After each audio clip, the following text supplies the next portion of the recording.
Welcome back to Woof Wednesday. I'm Heather Fox with Techpology, and this September we're bringing you into the animal mind. Today we're talking about, does your dog listen to you? There's 3 reasons we want to consider if your dog's listening to you or not. Number 1, do they understand? Number 2, are they choosing not to? And number 3, outside factors. Let's break them down. Number 1, does your dog understand? If they don't, it's a very easy answer. We have to teach them. The definition of learning is acquiring knowledge or skill through experience, study, or being taught. So if you're not teaching your dog, they're still learning, just probably not what you want them to learn. They're learning through experience. They're learning through studying you. And if you're not giving off the clear signals, you're going to be teaching them wrong. Number 2, does your dog just not want to listen? Do they choose not to do what you're asking them to do?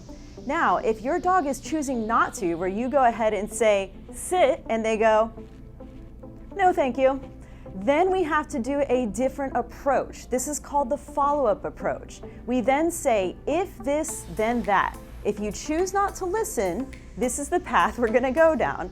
If I tell you to stay and you get up off your bed, I'm going to bring you back to your bed. Oh, you wanna get up again? Going to bring you back again. So they learn, if I get up, they're going to bring me back. If I sit, I get a treat, or I get pets, or I get praise, so then they can make a choice. Now the key to if this then that and to choosing not to listen is consistency. If you're not consistent, your dog won't be either. If you only make them do what they're supposed to do when it's convenient for you, they're only gonna do it when it's convenient for them. So if your dog is not listening and chooses not to, we have to create a system of if this then that. It's called follow-up. Number 3, the outside factors. You may be asking your dog to run an agility course and they have to pee. So these are things we don't think about. You're trying to get them to heel and there's a big scary grate in the middle of the road that they're terrified of. Dogs can't learn when they're in states of fear. This is something that's going to come into play later when we talk about learning under pain and fear. So the important point is outside factors. Is your dog's bodily functions in order? Are they in pain? Are they fearful of something? These are things we have to go through when we are considering why our dogs aren't listening to us. So the moral of the story is, depending on what the situation is, that's going to be the kind of approach that we take. So remember, number 1, do they understand?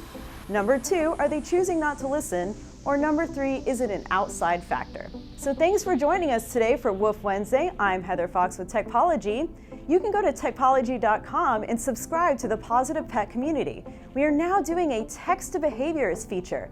All you have to do is text 917-226-4732, and you can get signed on for texting of behaviors any time of the day when you have questions. Thank you to Puppy Dreams, our possum sponsors. You guys do so much for us. We're highly appreciative. Also, if you want to see more of community videos like these, go to the Winter Garden app and download it. Thanks everybody. I'm Heather Fox. We look forward to seeing you next week for Woof Wednesdays.